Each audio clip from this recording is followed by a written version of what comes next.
Today, I want to share with you one of the benefits of being in Christ. Yes, being in Christ.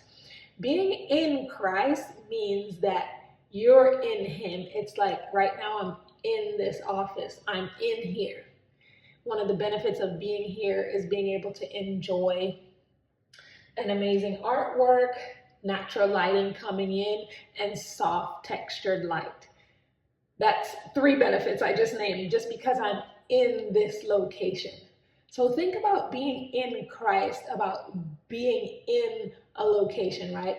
Okay, so the first question to ask about Christ, where is He now? Christ is in heaven. The Word of God describes Him as seated at the right hand of the Father.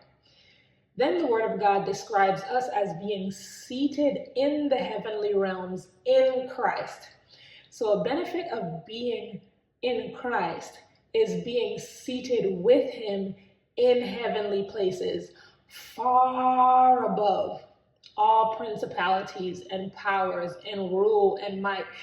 So if all this stuff is going on here on earth and all these challenges and tragedies and all the things that we tend to experience in this physical life, when we recognize the benefit of being seated with Christ, we're seated with Him. And where is He? He's at the right hand of the Father. He's set down. He's in a place of rest.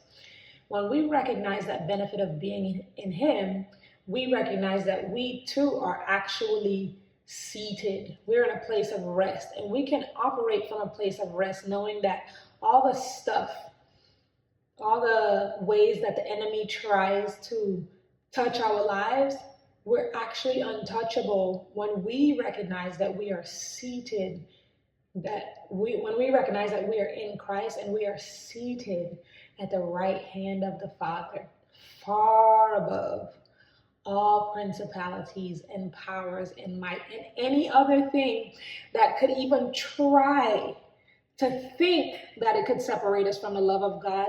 It cannot. We're untouchable. We're in Christ and we're seated with Him at the right hand of the Father.